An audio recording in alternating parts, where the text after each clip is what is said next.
a mighty man, victorious in numerous battles, ascends to become a powerful king. Yet, he reincarnates into another life, carrying memories of his past existence, now trapped in the body of a helpless child.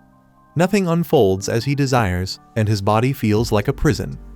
In this new world, there are powers unfamiliar to him, powers he finds utterly fascinating. Now, he must gain strength as swiftly as possible. We see blood running down the blade of a sword against a backdrop of flames.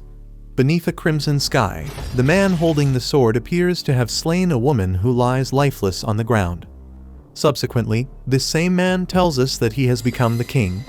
Demonstrating unparalleled skill, he effortlessly destroys an opponent, proclaiming victory as he drives his sword into the man's body. At that moment, a fleet of warplanes crosses the sky and bombs an entire city, causing endless explosions followed by the terrified screams of the population. With each passing moment, the king watches the war-torn scene as his cape billows with the intensity of the bombs in front of him. According to him, he had become the most powerful king. Or rather, placing his hand on a showcase that held the crown he used to wear, the man laments that, in truth, he was once a king. Suddenly, he is thrown into his subconscious as if it were an ocean, where he dives and sinks as he lets his body be carried by its own weight. Amidst this, the voice of a child pleading please and a beautiful, green field appear. Then, a feather moves toward the warrior as we hear the child say, "In your new life, seek the light." Thus, the once king is reborn in the body of a child. The father is proud that the boy's hair color is the same as the mother's, while she is pleased to see that the son's eyes are identical to the husband's. The man welcomes little Arthur to this world and introduces himself as Reynold. Seeing the man's goofy demeanor, Arthur seems to have retained his old consciousness in the new body.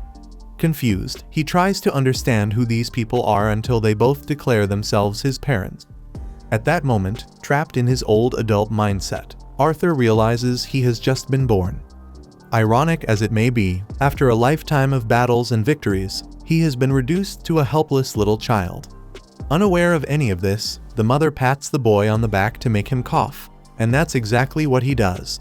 Still not quite understanding what's happening, Arthur reflects that Alice and Ray seem to take good care of him, and both are convinced they really are his parents, whatever the reason may be.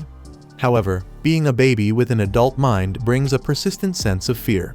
When he is placed in the crib, he ends up grabbing his father's finger, who is overjoyed to tell his wife. Frustrated, Arthur knows it was just a reflex action, almost instinctive, just like the cry he's about to let out, which was interrupted by a bowel movement replacing the tears. Definitely, his bodily functions are well beyond his control, and nothing happens as he plans, as if his tiny body were a kind of prison. Arthur tries to wake up, but the nightmare continues. As if that weren't enough, he would soon witness something even more absurd. Then, as he is carried out of the house in his mother's arms, the boy sees his father infuse his hands with magic and shatter a rock with a punch. A piece of rock falls on the big guy's head. Then Alice heals him with a magic spell. Observing this, Arthur reflects that there are powers in this world that he is unaware of, which is truly fascinating. Reynolds, with his gauntlet fused with magic, was capable of hunting even the fiercest wild boars in the forest.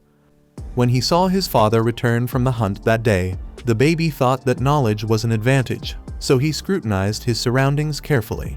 For example, in this society, individuals may possess weapons, indicating a certain level of danger around that compels people to become strong as soon as possible. And Arthur himself does not wish to be an exception. Alice rocks the boy to sleep, and he ponders that these days have brought endless frustration. But moments like these aren't so bad, as, remembering tense moments in his past life where the opposition wasn't always loyal, he couldn't sleep so peacefully at any time. Regardless, the new life as a baby continues for little Arthur, and now he learns to crawl. At one point, he reaches a mirror in his parents' room and sees his reflection for the first time. The parents are thrilled with each discovery their son makes, while the kid is still trying to get used to his name. Although, for him, this isn't any serious issue. At bedtime, Alice kisses the little one after laying him out in the crib. However, unlike falling asleep, the rascal climbs down from the crib like Rapunzel from the tower of the castle to venture out. After all, after a long period suffering from his bodily impulses, Now he begins to better control his limbs and needs. While his mother washes the dishes, he crosses the kitchen stealthily, knowing he must make no noise.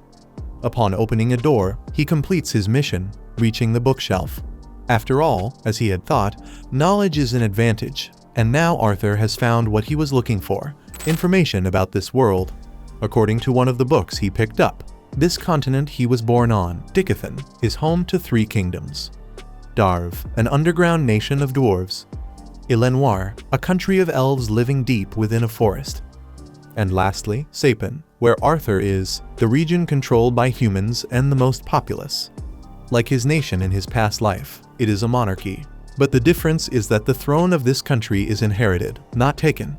Moreover, this world still seems technologically outdated compared to his old one, and another book explained that this place was still primitive because of magic.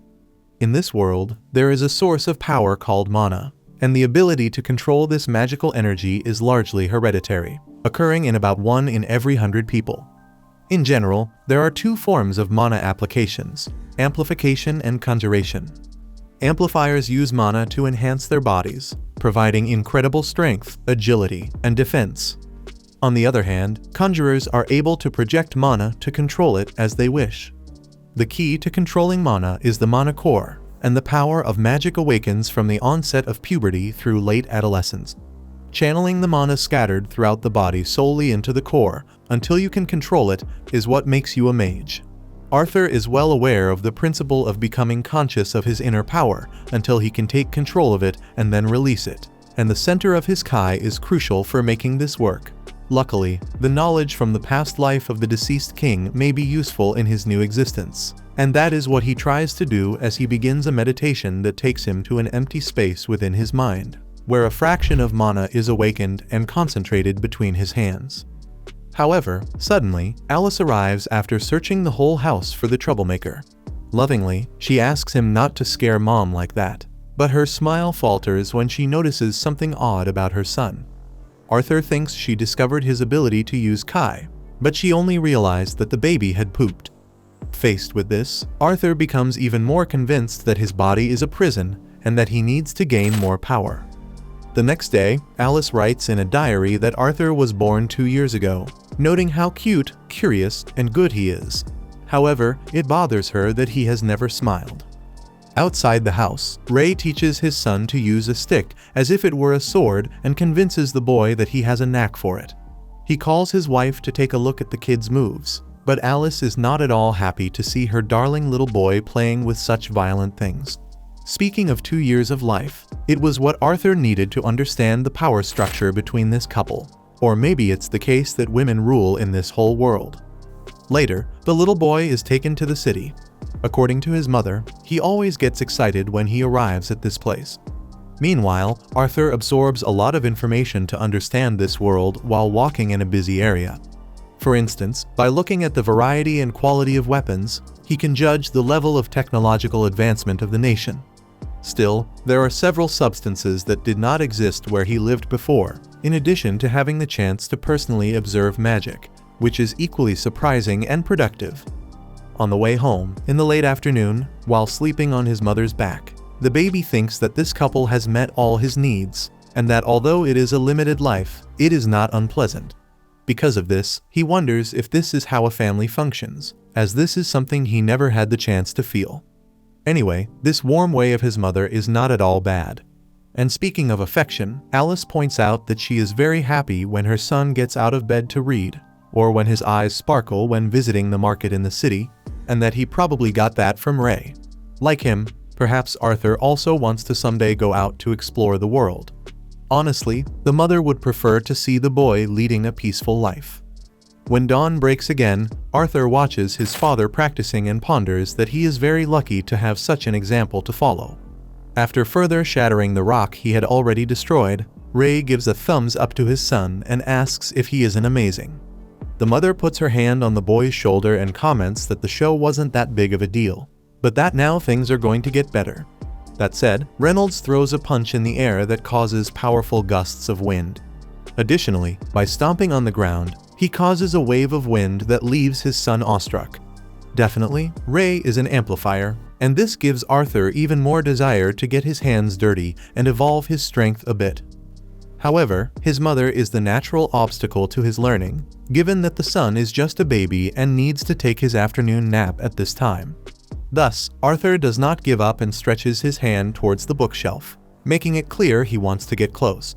Alice denies the request and reinforces that it's time for the baby to sleep. But then he appeals to cuteness to get what he wants, and the strategy works. Upon grabbing one of the books, the boy feels like a great victor. As he starts meditating, he recalls that he acquired a variety of knowledge over these 2 years of life, and among them, the most valuable is knowing how to produce a mana core, accumulating in one point the countless fragments of magical energy scattered throughout the body. This task required a lot of effort and dedication, but it's finally paying off. By the way, upon gathering the last fragment, Arthur causes an explosion that destroys a good part of his house. Outside, Ray had shielded his wife from the debris, but ended up suffering a serious injury to his back. The two rush inside to see how Arthur is, and Ray reaches the sun first. He can't believe what he's seeing. After all, the boy is only 3 years old and is levitating above his own manifestation of mana as if he were a grown adult. With a sly smile on his face, Arthur assesses that his days of study have finally borne fruit, which is a great first step. However, parts of the wooden ceiling threaten to fall on the child's head, and the first thing he thinks is that he can't die now after what he just achieved. Finally, Alice dives to grab her son, while Ray uses all his mana-imbued strength to push away the wood that was about to crush his son. After being saved, the baby looks at his mother with sparkling eyes and decrees that indeed these two do everything to keep him safe, and that this is the role that parents need to play for their children. Ray asks how the boy is, and Alice responds in tears that he's fine, clutching the little guy as if he were the most precious thing on the face of the earth. Indeed, for her, he really is. Meanwhile, Arthur doesn't understand why the woman is crying. Recalling a moment from a past life, when he won an opponent in a duel in adolescence and saw the kid being consoled by his parents, the boy simply has trouble understanding, and that is something he certainly wouldn't learn from any book in this world. Soon, the boy himself starts crying and hugs his mother tightly. Check out these videos appearing on your screen and subscribe so you don't miss the next part.